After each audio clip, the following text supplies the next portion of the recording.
Tell him I need him to do this. Bring me home, then we will get those damn bitches. The defendant's mother in turn provided daily updates to the defendant. They were digging up dirt on Kouri Richins. The true crime Reddit declared that hunting season on Eric the Dead is now opened. Jesus. Katie stole them and Jean's in possession of stolen property.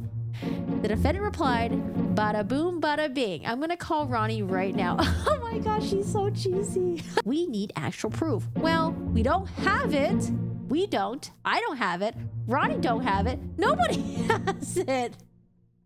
Why are they putting this in the jailhouse calls? This is recorded. Okay, so this is the juicy part. This walk the dog thing. And I haven't covered this before, but it talks about Kouri Richins' jailhouse calls that she made with her family. Now, we got a little bit of it, a tiny bit of it. You know, jailhouse calls with her mom, jailhouse calls between her and her brother. However, the state lays out why this walk the dog letter should not be suppressed, because Kouri Richins initially, I think, said that, oh, you know, they unlawfully went through my stuff and they took something that's supposed to be attorney-client privilege. And then later on, I think 8 months later, they try to say, well, okay, it's actually attorney work product. So basically, if you have, you know, if you're working on something and you have a process, you have the outlines, you got your notes and all that stuff, that wouldn't be able to be turned over because that's work product, right? And so now she's arguing, well, that's attorney work product stuff. However, her previous attorney, Sky Lazaro, initially when this walk the dog letter came up, she never said that it was a attorney work product, because it would have been her work product. She would have recognized it as such. It wasn't until when she decided to withdraw, I think 8 months later, she's like, oh yeah, that's attorney work product. Bye, I'm withdrawing. See you later. And then now Kouri Richins' new defense attorneys, they have to argue it.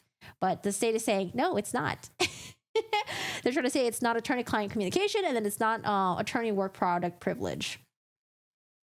And it gets really interesting because we get into the timeline, and I like getting to timelines. Now, I think, yeah, we got to read because, man, they do such a good job at running these motions sometimes. The state respectfully requests that the court deny the defendant's motion to suppress the letter. The walk the dog letter is exactly what appears to be a letter from the defendant to her mother, written to tamper with witness testimony, manipulate publicity to influence potential jurors, and retaliate against Kouri Richins' family. The defendant wrote the letter because she's scared for her life. The defendant has presented no evidence to meet her burden to demonstrate that the letter contains confidential communication or that she is prepared in anticipation of litigation or for trial. And the state's evidence overwhelmingly contradicts these notions. Accordingly, the walk the dog letter is not privilege, attorney-client privilege, or attorney work product privilege. Defense former counsel Sky Lazaro deployed the walk the dog letter to offensively litigate for 8 months without claiming any privilege. Ms. Lazaro didn't claim that the letter was privileged until the very day that she withdrew as counsel. She's like, peace out, I'm leaving. Ms. Lazaro was the one person in the world who could have immediately recognized the walk the dog letter as privilege if that is what it was. And for 8 months, she did not, because it would have been her work product. The fact that Ms. Lazaro did not claim privilege until she had exhausted the letter's offensive value and she would not have to demonstrate privilege tells the court everything it needs to know. To defend against the defendant's privilege claim, it is necessary to place the walk the dog letter in context and provide the court the information surrounding its creation and content. In the days leading up to the defendant writing the letter, she was exasperated that her family, friends, could not provide evidence to support her recently concocted theory that Kouri Richins used illicit drugs. Buoyed by her success with using publicity to influence public opinion, and fuming that Kouri Richins' family was prevailing in despite over guardianship of the defendants and Kouri Richins' 3 son. Now, I remember when we were covering Kouri Richins a couple months, or this is like a couple years back, I guess, or a couple months back. No, a couple years already. Oh my God, time flies. I do remember that there were stories coming out that Kouri Richins was a heavy drug user. And I was like, oh, I wonder if that's true. Or, you know, if it's a story that's been planted by maybe the defense. The state will present facts and context on paper as best as it can. However, one must listen to approximately 4 hours of the defendant's jail calls, spanning from September 11 to 13, 2023, to fully understand the facts and the context. Upload it. I will listen to it. This is the unfortunate reality of understanding cryptic discussions between people seeking to conceal criminal and other nefarious conduct. It is readily apparent from the totality of the defendant's jail calls leading up to her writing the walk the dog letter that neither her brother, Ronald Darden, nor any of her friends possess any evidence that Eric Richins used illicit drugs. Now, the interesting thing about this, apparently Kouri Richins was working with like a true crime podcaster. I don't know who that is. Not too sure, but maybe we've seen their work before. Maybe we've seen some of their stuff before, because I did hear about Eric Richins using drugs, and it was one of the things that popped up, I think like a year or two ago. Statement of relevant facts. The walk the dog letter. In the walk the dog letter, the defendant wrote, Ms. Lazaro, that's the attorney, wants to link Eric getting drugs and pills from Mexico, so we need some kind of connection. Here's what I'm thinking, but you have to talk to Ronnie, the brother. You would probably have to testify to this, but it's super short. Not a lot to it. Yeah, it's super easy. You got this. The defendant then set forth Ronald Darden's testimony. This is what she writes. Upon information and belief, just like they say, a year prior to Eric's death, Ronnie was over watching football one Sunday, and Eric and Ronnie were chatting about Eric's Mexico trips. Eric told Ronnie he gets pain pills and fentanyl from Mexico from the workers at the ranch. Not to tell me, because I would get mad, because I always said he just gets high every night and won't help take care of the kids. Eric told Ronnie he keeps them in an allergy pill bottle in his work truck so I wouldn't find them. Ronnie never told me about the conversation.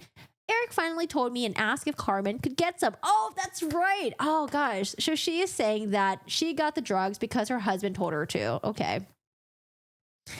Eric never wanted anyone to know he had an issue, especially get caught. He always wanted Kouri to go down for him. Dun dun.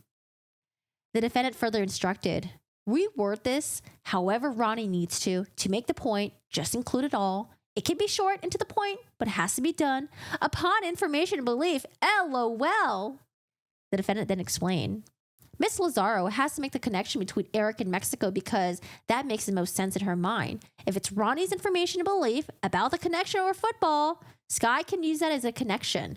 Tell Ronnie don't overanalyze it. It was a quick 2-minute conversation. LOL. Tell him I need him to do this. Bring me home, then we will get those damn bitches.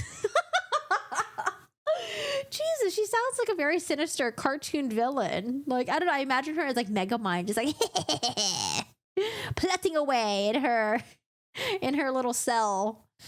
The defendant's statements and jail calls.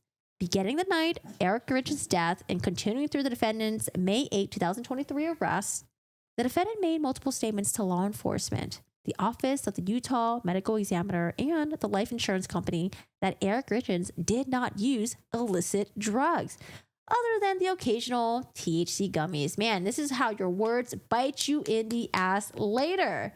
She told them that he doesn't do drugs. What are you talking about? Maybe he does gummies once in a while. And now she's like, oh, actually, you know what? You're right. He did do illicit drugs and I had to get them for him. Man, stories be changing. Detectives have never yielded any information that Eric Richins used illicit drugs other than THC gummies. The guide at the hunting ranch in Mexico where Eric Richins hunted in January 2022 reported that he never knew Eric Richins to be a drug user and that Eric Richins was not one of the guys to ask him where to get drugs on hunts in Mexico. The state produces information to the defense May 9, 2023.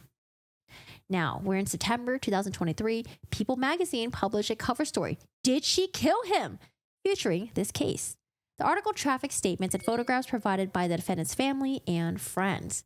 On September 12, 2023, the defendant and her mother discussed how the People magazine turned people's heads. Some who read it now really believe the defendant is 100% innocent. I think I did read that article, actually. That rings a bell. That must have been the article that I read. The defendant's mother remarked, if Sky doesn't come through, at least we have the public and there's hope. Now, we're in September 2nd, 2023. A true crime writer and her researcher talked to the defendant's mother daily. The defendant's mother, in turn, provided daily updates to the defendant. They were digging up dirt on Eric Richins. The true crime writer declared that hunting season on Eric the Dead is now opened. Jesus.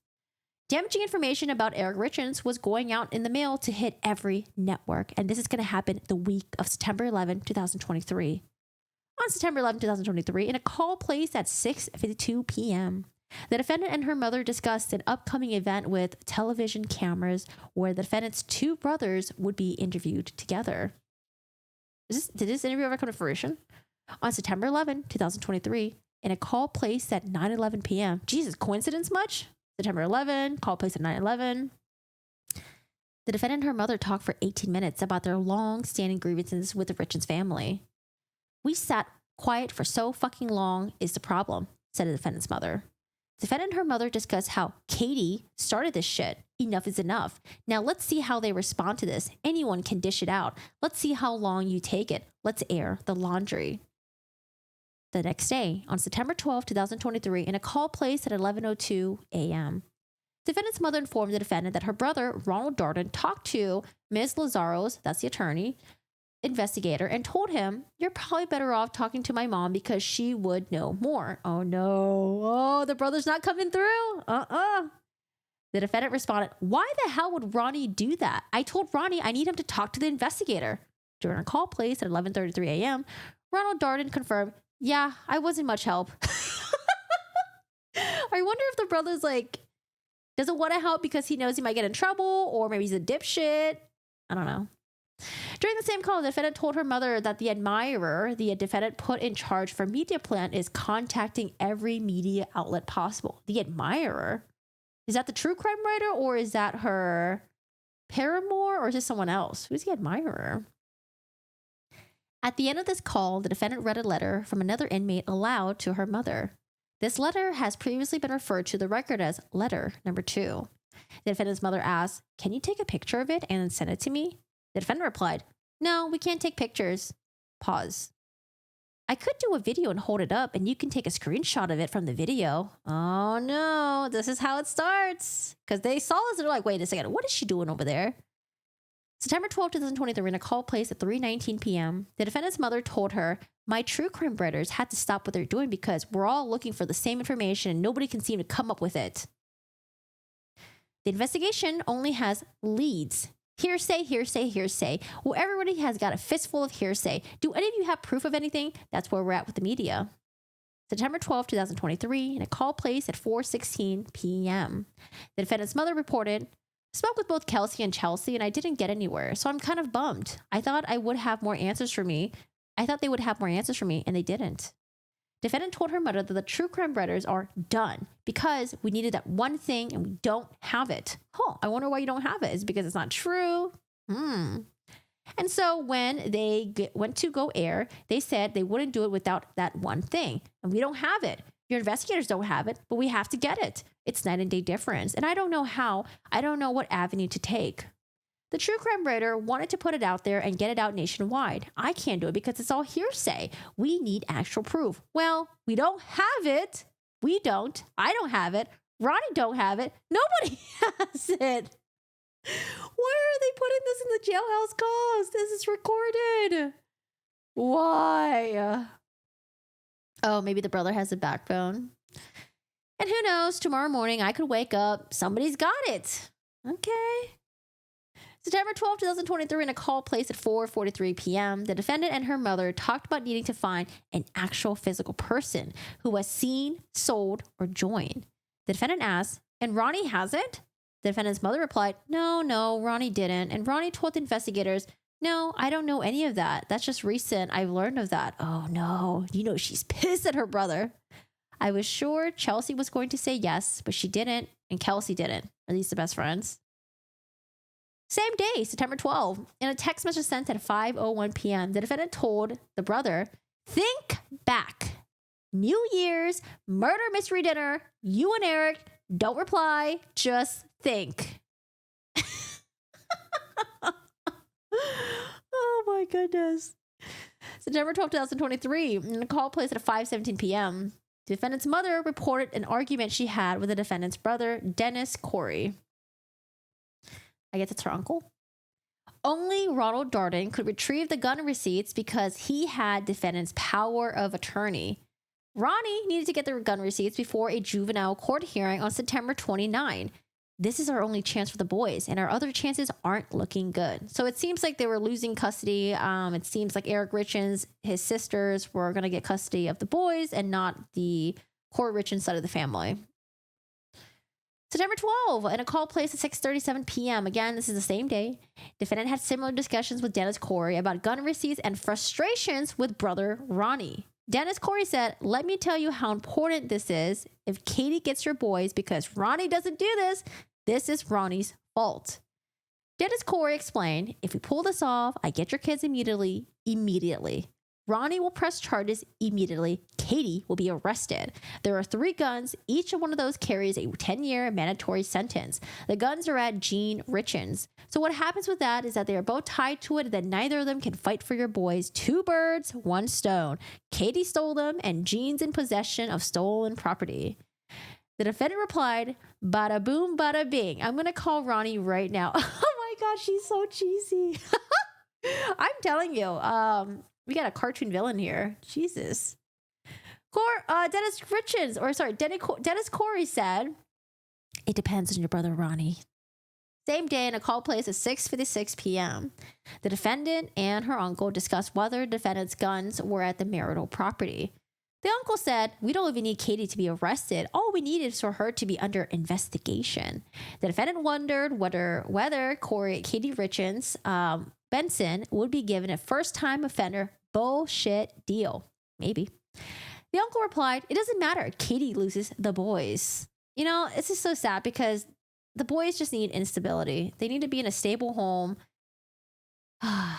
Having this whole drama, bouncing back and forth. I don't know. Like this family sounds crazy to me. They sound crazy. On September 12, 2023, in a call placed at 8:44 p.m., the defendant's mother told the defendant that she was back in the saddle with the true crime writer. The true crime writer wants to get information out there in the public right now. The story was going to air, after all, with the unsubstantiated part removed. The defendant started to say, "What about Ronnie?" The defendant's mother said, "Because Ronnie told your guy no today." The defendant said, "That's why I'm confused. Does he not remember the New Year's Eve party?" Yeah, clearly he doesn't, or he doesn't want to participate in this shit. The defendant's mother said, "I'm going to refreshen his mind in the morning." In the same call, the defendant learned from her former nanny is doing 2020 tomorrow. Oh, is that like a 2020 like Dateline interview or something? And then the defendant's mother is working with Dateline. September 12, 2023, again, same day, but now we're at 9:06 p.m.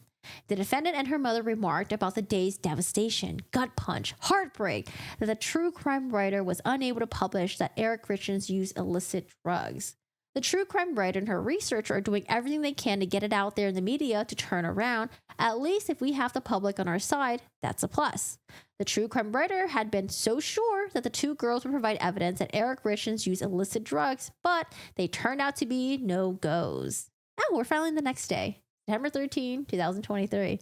In a video call placed at 7:47 a.m., the defendant held letter number 2, page by page, up to the video camera. Oh, this is the one that for sure gets her in trouble because they're like, "What the fuck is going on over there? What is she doing in her cell?" Neither the defendant nor her mother spoke. Hi, Yoshi. How are you doing today? How's it going? In a call placed at 11:10 a.m., the defendant explained to her brother, "I really need you to get those receipts. I'm not blowing this out of proportion. Ramzi Hamidi needs this." I think that's the other attorney. "Our chances aren't looking very good without it." At approximately 3:30 p.m., the defendant experienced a migraine headache. EMS transported her to the hospital. Upon her return from the hospital, the defendant was held in medical observation cell instead of her normal jail cell. September 14th, the sheriff's deputy searched the defendant's cell while she was being held in medical exam observation cell. Sergeant Jeremy Thomas found the Walk the Dog letter in the defendant's LSAT book. Sergeant Braxton Barrett inspected the defendant's attorney folder, and it did not contain the Walk the Dog letter. I think Kouri Richins was trying to say that the Walk the Dog letter was in this attorney folder that was designated for her attorney, Sky Lazaro. September 15, 2023, at 4:12 p.m., the state filed a motion for a no-contact order, citing the Walk the Dog letter, and filed it as an exhibit because the state accused her of witness tampering, but they never charged her with it, from my understanding. September 15, the True Crime Writers podcast aired. The defendant's mother was happy with it. On September 15, 2023, the defendant's mother gave an hour-long interview to the Daily Mail and told them what no other witness would say. Eric Richins used opioids, pain pills, and bought them off the street. On September 15, 2023, in a text message received at 5:29 p.m., Dennis Kouri, the uncle, told the defendant, stop writing. Oh, is it because, like, maybe she didn't know the walk the dog letter was already out there and everyone else found out about it and they're like, okay, you need to chill out and don't do some shit, okay? Bobby says, I randomly watched 3 videos in 24 hours about how fighting over custody caused a person to kill the husband, solidify my belief in Charlie Adelson's guilt. I can't imagine what the Richins family has to go through because of this. The book is the greatest insult. Note, great, good, great in size. Yeah, I feel so bad for the Richins family. I hope they have custody of the boys and I hope the boys are doing good. But Jesus, they have to go back and forth in this like custody battle. Or like imagine if Kouri is found not guilty. Like, oh man, I feel so bad for the boys. You just need to have a stable living environment with some stable people. Oh, good. They sent in my prescription. Yay. Nice. Beginning shortly before midnight on September 15 and continuing through October 26, Sky Lazaro filed a motion to enforce order and for contempt sanctions. Reply in support of motion to enforce order and for contempt sanctions. Opposition to order to motion for no contact order. Motion dismissed due to prosecutorial misconduct. Ms. Lazaro did not assert in any of the filings that the walk the dog letter was privileged attorney-client communication or attorney work product privilege. I bet you, the Richins family probably was urging her to do it. And she's like, no, no, I'm not doing it. Never in any of the defendant's communications from jail prior to September 16 did the defendant tell any person that she was writing a fictional mystery book about her experiences on this case. So again, she was trying to say the walk the dog letter was part of a fictional mystery book that she was writing about how her and her dad went to Mexico and got fentanyl and all this shit. On September 16, in a call placed at 6:56 p.m., the defendant told her mother that letter number 2 was in her LSAT book and that the walk the dog letter was in her attorney folder. The defendant explained that the walk the dog letter was not a letter to you guys. Those are part of my freaking book. Like, I wrote how basically my whole story until the detention hearing, and then I changed at the detention hearing that I got out. Like, I was writing this fictional mystery book. I got out on bail, and then, like, I go to Mexico. I'm, like, trying to find, like, these drugs and, like, this whole big story. Then I get in this, like, Mexican prison because I wasn't supposed to leave the country. The defendant's mother incredulously replied, so, do you know what 6 pages I'm talking about? The defendant added that the fictional mystery book was in her attorney folder because the defendant didn't really know what she can and can't write, and that's why it says something about football and Eric. The request for crushed white strips because all we do is drink coffee in Mexican prison. So she was trying to say that she wasn't asking her attorney to, smuggle in some crushed white strips. Half the story's true, but there's like lots of part that aren't. The defendant explained in the book, To Hell and Back, had a disclaimer on it that the fiction cannot be used against the defendant in her criminal case. Yeah, just because you write it in there doesn't mean they can't use it against you. All 65 pages of the fictional mystery book were folded over the side. In the same call, the defendant's mother said that she told Sky Lazaro if the defendant put something on paper it's because she's scared for her life. The defendant replied, exactly, yeah. That same day, in a call placed at 7:40 p.m., the defendant and her mother continued to discuss the walk the dog letter. The defendant's mother told Ms. Lazaro that she wanted to kick the defendant in the teeth and punch her, call her, what a stupid bitch, for putting that on paper. Ms. Lazaro replied, well, I'm not mad at Kouri for that. September 17, 2023, the defendant reiterated that the walk the dog letter was taken out of the middle of a fictional mystery book. September 19, 2023, in a call placed at 11:46 a.m., the defendant expanded upon the fictional mystery book narrative to Ronnie. After listening to the defendant's explanation, the brother asked, does mom know about this? The brother said, well, she clearly was not listening because she has not told me that. She wasn't listening to you at all. She's still calling it a letter. September 19, 2023, in a call placed at 12:26 p.m., the defendant told her brother she was going to tell the attorney, I don't care if Miss Lazaro needs to post or file the fictional mystery book. The defendant said, because I don't care. It's like super sloppy rough draft. October 26, 2023, Ms. Lazaro filed a memorandum in opposition to the state's motion for good cause disclosure, seeking production of the defendant's purported 65-page mystery book. Ms. Lazaro claimed that the 65-page mystery book was a privileged attorney-client communication, but did not include the walk the dog letter in this claim. Ms. Lazaro does not claim any attorney work product privilege either. Ms. Lazaro first asserted the walk the dog letter was privileged attorney-client communication and attorney work product privilege on May 17th, the day she withdrew from the case. Oh man. Yeah, you know what? I'm going to assert this claim. However, I'll have the people taking over this case. They can back it up. Peace out. Bye. See ya. I'll see you guys later. By the time the letter had been filed in the discovery file and the public record for 8 months. 8 months! The defendant has never asserted any communication from jail that the walk the dog was a communication to Ms. Lazaro or any attorney or contained a communication from Ms. Lazaro or any attorney. Oh my gosh, I cannot wait for this trial to happen. There's so much crazy shit in here. It's wild. It's reality TV, man. It's crazy. Okay. The defendant has never asserted a communication to Ms. Lazaro or any of the attorneys, asked to prepare the walk the dog letter for any purpose, including anticipation of litigation or for a trial. Oh man. In early September 2023, the defendant and her mother were working up to gin up evidence that Kouri Richins used illicit drugs, manipulate the media to win public support, and undermine the juvenile proceedings involving the defendant and Kouri Richins' three sons to obtain guardianship. Their scheme collapsed when Sergeant Thomas found the walk the dog letter. The defendant's mother lamented afterwards, why she wrote it all down, I don't know. What a stupid bitch for putting that on paper. Mom is pissed. Oh, man. The walk the dog letter does not contain any confidential communication. The walk the dog letter contains 5 sentences. They may purport to represent Ms. Lazaro's confidential communications. The defendant presented absolutely no evidence, however. These 5 sentences actually represent Ms. Lazaro's confidential communications. The court can infer that Ms. Lazaro did not testify on this issue at the evidentiary hearing because they were not, in fact, her confidential communications. It is unlikely that Ms. Lazaro would suggest this theory that Kouri Richins used illicit drugs when the extensive evidence that she had in discovery, including defendant's own statements, her basically telling everyone that Eric does not use illicit drugs and that he only takes gummies, and through investigation showed that he did not use illicit drugs. Her own damn statements, man. Her own fucking statements. And if the walk the dog letter indeed contained Ms. Lazaro's theory, then she would certainly have been mad. The defendant disclosed her theory in a letter to her mother. Here, however, Ms. Lazaro was not mad at the defendant for writing the letter. Yeah, she wasn't mad. Because she knew that Kouri was just doing some dumb shit.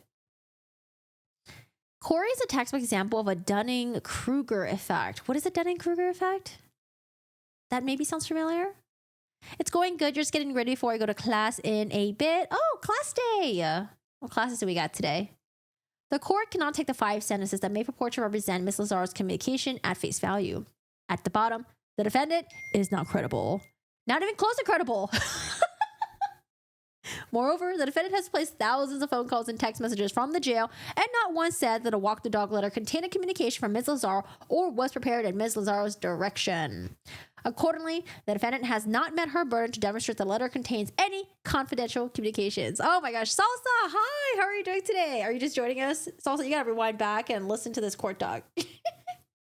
This shit is wild. The walk the dog letter is not a confidential communication. The defendant plainly wrote the walk the dog letter to her mother, not her attorney. The defendant addresses her mother throughout the letter. True, she did. For example, I love you, I love you, I love you. Hang in there. We're getting there slowly. You're the best mom in the whole world. I'm so lucky to have you. In contrast, the defendant refers to Ms. Lazaro, her attorney at the time, in the third person throughout the letter. For example, the brother will need to tell Sky at the meeting next week. Have the conversation with the brother before he meets with Sky. Then tell him to tell Sky at the meeting about the conversation. Oh, man. Moreover, the walk the dog letter does not seek legal assistance from an attorney as established in Section C infra. The letter seeks to tamper with witness testimony, manipulate publicity to influence potential jurors, and retaliate against Kouri Richins' family. Accordingly, the walk the dog letter is not a confidential attorney communication. The walk the dog letter is not attorney work product privilege. Utah's procedural rules codify that attorney work product doctrines as documents and tangible things, preparations prepared in anticipation of litigation or for trial by or for another attorney, involving mental impressions, conclusions, opinions, or legal theories of an attorney. So they're saying that the walk the dog letter is not Sky Lazzaro's attorney work product. The defendant did not write the walk the dog letter in anticipation of litigation or for trial.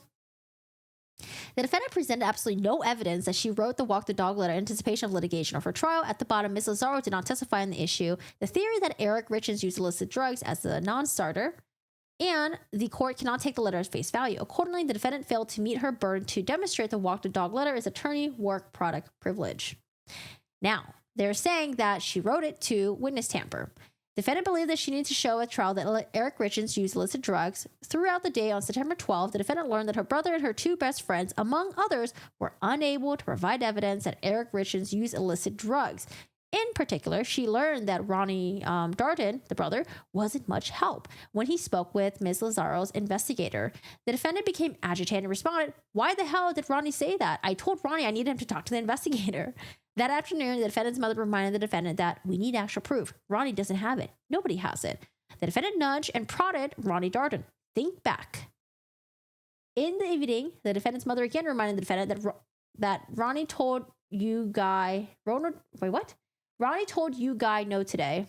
Your guy no today. Defendant went to bed believing that her mother would refreshen Ronnie Darden's mind in the morning.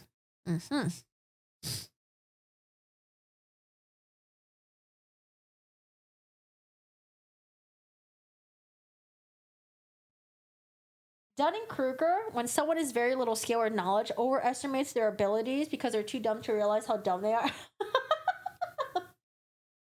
Is that from like a book or something, or like a movie?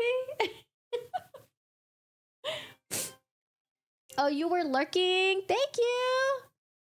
I know. It sounds like a reality TV drama. It sounds so unfucking real. The defendant realized two things during her September 12, 11:02 a.m. call with her mother. First, the brother did not provide the investigator evidence that Eric Richins used illicit drugs. And second, she can transmit a writing out of jail without monitoring by holding it up to a camera during a video call. She thought she outsmarted the system. Accordingly, she then decided to write a letter to her mother that would refreshen Ronnie Darden's mind with explicit instructions regarding what to say about Eric Richins using illicit drugs.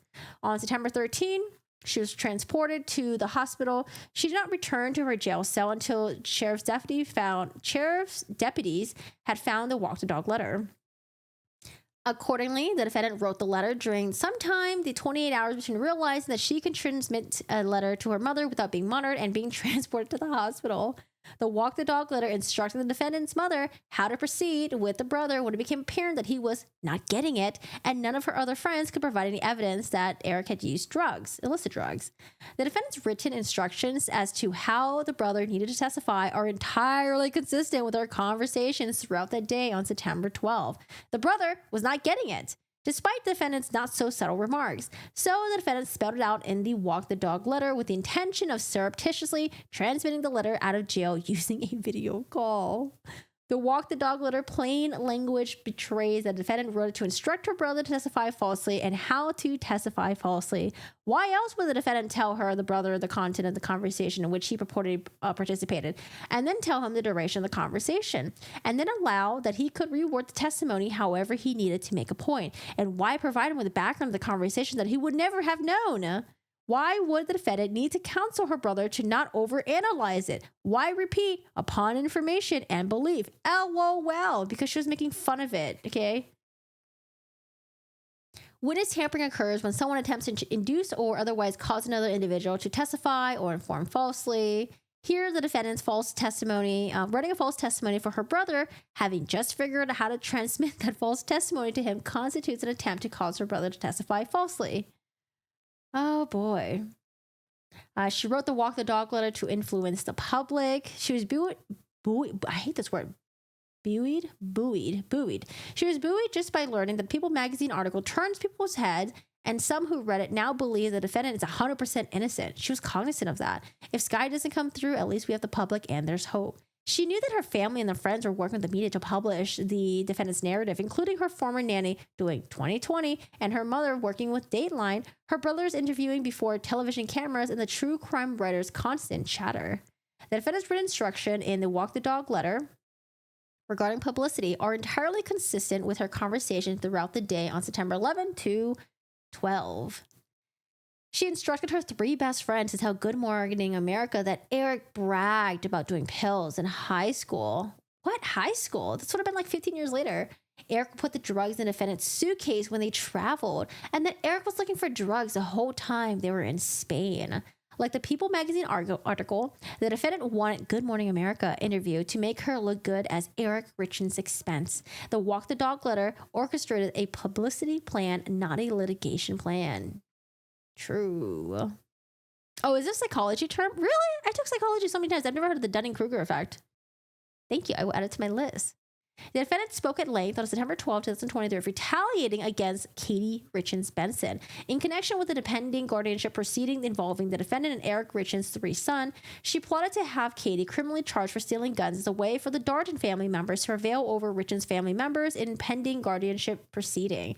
If Ronnie Darden didn't gather the gun receipts, it would be all his fault if the Darden family lost guardianship. I wonder if Ronnie is like the bullied one in the family. The defendant's written instructions in the Walk the Dog letter regarding retaliation against the Richins family are entirely consistent with her conversations throughout the day on September 12. The defendant specifically wrote about the gun receipts scheme. Don't forget to work on the gun receipts. We want to file charges and let the prosecution not do anything about it or use it in our defense. This is not a litigation strategy. It's not even tethered to the real world. The defendant also instructed in the Walk the Dog letter, one way to get at Katie is going through my phone and finding a picture of her girls, even with the boys. Print copies and send them out anonymously to the different media companies. Obviously, don't email the picture so it's not traceable. She would be livid if it going out to the public. You would just have to do it sneakily and be careful. Jesus, like she doesn't even care about the kids. Doesn't give a shit about the kids at all. I mean, like, let alone her own kids, but like, I know, like, I know she doesn't care about, like, you know, her nieces or nephews, or nieces, right? Kids, girls, yeah, nieces. She doesn't even care about her own boys. Print the pictures, leak them out everywhere. The Walk the Dog letter does not contain attorneys' mental impressions, conclusions, opinions, or legal theories.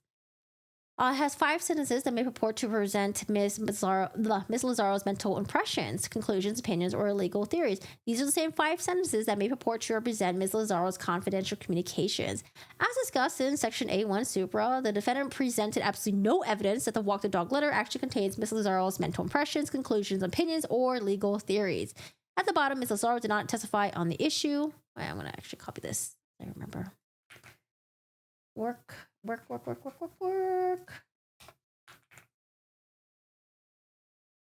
are you guys doing today? I told you guys this shit was wild, wasn't it? Or isn't it? Attorney work product privilege.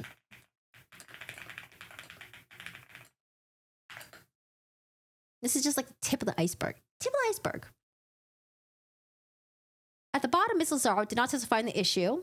The theory that Eric Richins used illicit drugs is a non-starter, and the court cannot take the letter at face value. Accordingly, the defendant failed to meet her burden to demonstrate the Walk the Dog letter is attorney work product privilege. The Walk the Dog letter is also not part of a 65-page fictional mystery book. The motion asserts that the Walk the Dog letter is part of a purported 65-page fictional mystery book that the court previously found privileged, and that the letter thus fall under the court's prior ruling. The only evidence that the Walk the Dog letter is part of a supposed book is the defendant's outlandish and self-serving narrative. The defendant is not a reliable source of evidence about the Walk the Dog or the fictional mystery book. First, the Walk the Dog letter is plainly consistent with the defendant's September 11 to 13 discussions with her mother about tampering with witness testimony, manipulating public to influence potential jurors, and retaliating against the Eric Richins family. And not at all like reading a fictional mystery book. I don't think we ever got a copy of the fictional mystery book, the 65 pages. Second, not even the defendant's family believed the fictional mystery book narrative, neither should the court.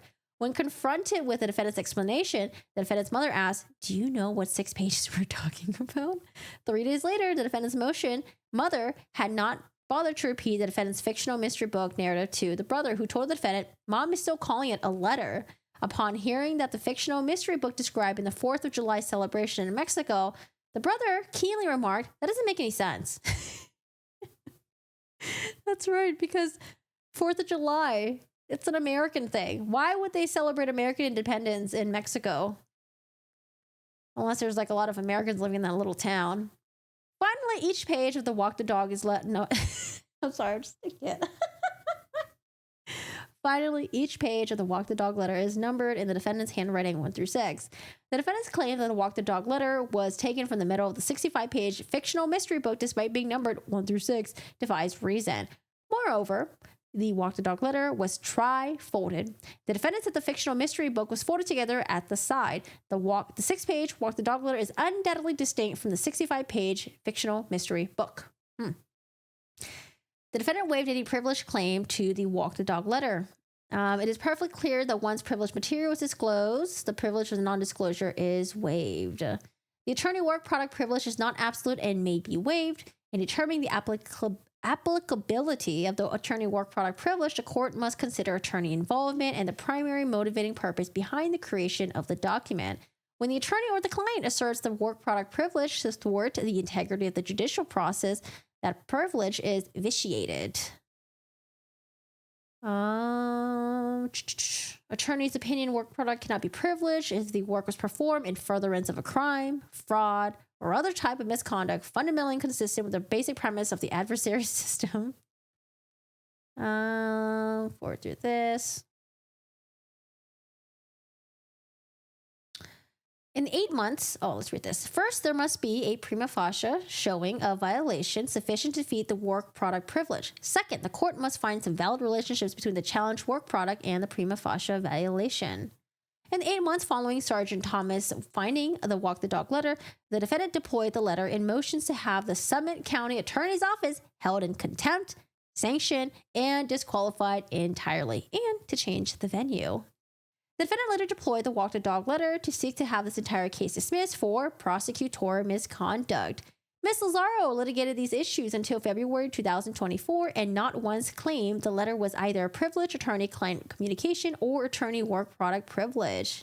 No, I haven't seen Rain lately. Ms. Lazaro never claimed the Walk the Dog letter is privileged until May 17 when she withdrew as counsel. She was the only person in the world who could immediately recognize the Walk the Dog letter is privileged if it is what it was.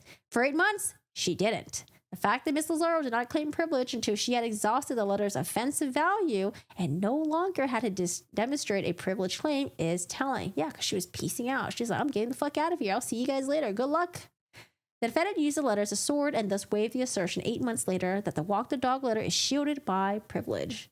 The defendant further waived any privilege by using the letter to witness tamper as discussed. Essentially a timeline of Kouri Richins and all the financial frauds that she was getting into, and she owed a lot of money, a lot of fucking money, especially money to, what are they called again?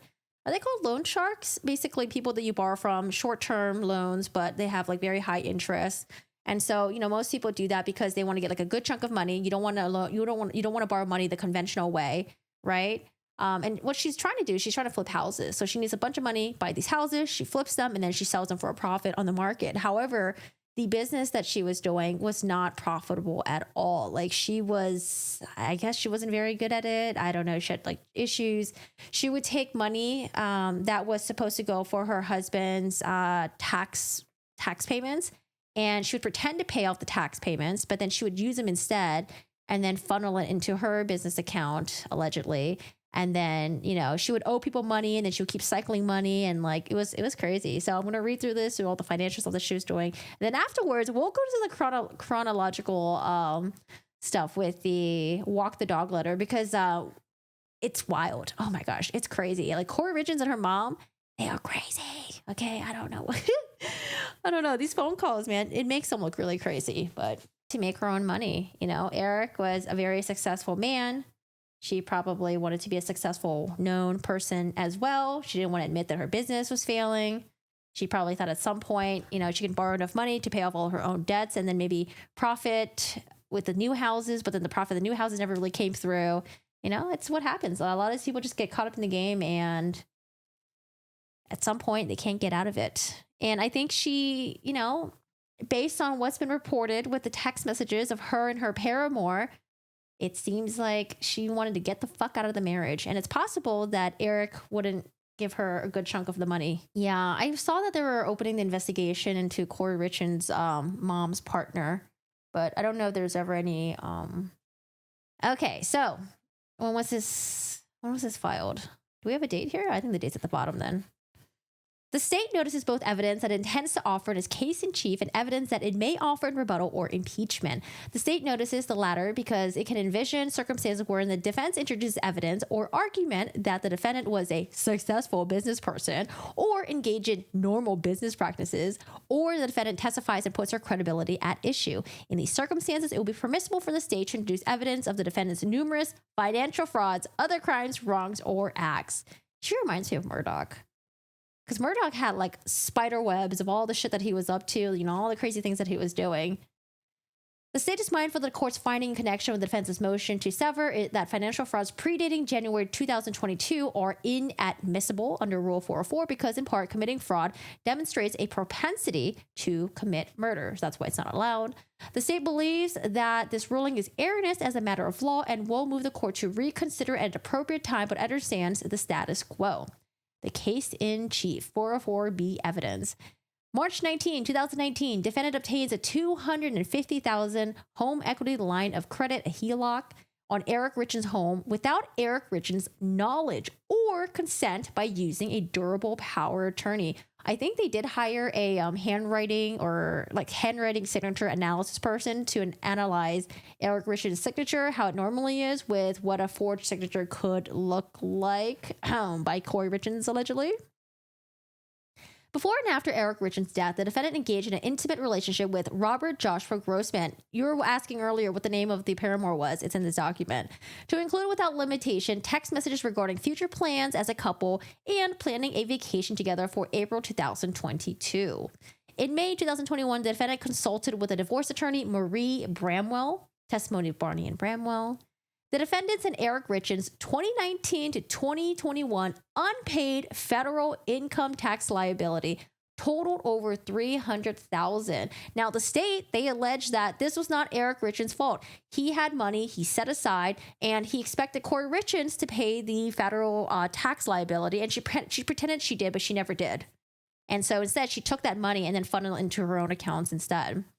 In 2021, the defendant and KRR, so that's Kouri Richins Realty, that's her business, had $10,095.65 in unpaid property tax liabilities. From August 28, 2021 to December 28, 2021, the defendant's Navy Federal Credit Union checking account balance ranged between $0 and negative $51.41. During the same period, the defendant wrote 7 checks from this account totaling $36,600 payable to herself or KRR. Again, that's her company. The credit union returned all 7 checks unpaid. In the 5 months preceding Kouri Richins' death, the defendant sought to withdraw over $300K from Kouri Richins' America First Credit Union account for which there were insufficient funds. This resulted in, this is crazy to me, guys, 198 separate overdraft and return transaction fees totaling over $5,000. Oh my gosh, overdraft fees gives me the nightmares. Like that was me like in the teens and early 20s, the whole overdraft thing. Oh gosh. On December 9, 2021, Green Grass Holdings sued the defendant and her company and the defendant's aunt, Doreen Kouri, in the Supreme Court of New York. I don't know, this seems like a whole family affair thing with Kouri Richins and her immediate family being involved in some stuff. I don't know, maybe her aunt Doreen didn't know. Who knows? So, being sued for breach of contract and on their personal guarantees, the amount claimed was $87,532 plus interest costs and disbursements. On January 1st, 2022, the defendant accessed C&E Stone's Masonry. So that is, again, that's her husband's company. online New York Life account and changed the beneficiary for Kouri Richins' life insurance policy. So that's Eric Richins' business partner. From Eric Richins to Kouri Richins and then back again. So New York Life Insurance, they got a notification for this. They reached out to, I think, Eric Richins and the business partner, and they immediately changed it back. On January 11, 2022, the defendant's best friend, so I wonder if the best friend is in on this too, wired Kouri Richins, her company, a total of $45,000 representing the down payment on the home that she was purchasing from the defendant. Or did she also scam the best friend? I don't know. That, honestly, Kouri Richins, I could totally see her maybe doing that with all the stuff that she's been alleged of doing, you know? The defendant did not apply $45,000 as a down payment or transfer title of the home to her best friend as agreed. So I think she might have fucked over the best friend. Instead, the defendant spent $45,000 to repay other high-interest short-term obligations. And this is how you get into the troubles. You borrow money from other people, or you take money from other people. You misrepresent what the money's going to be used for, and then you use it to pay for your own shit that you have piling up. January 22nd, 2022, the defendant asked Hayden Jeffs whether he can procure propofol and fentanyl for her. Wait, Hayden Jeffs. Wait, is this, there was someone that said Kouri Richins had asked them to get drugs for them, but they already passed away recently because like car accident or something happened.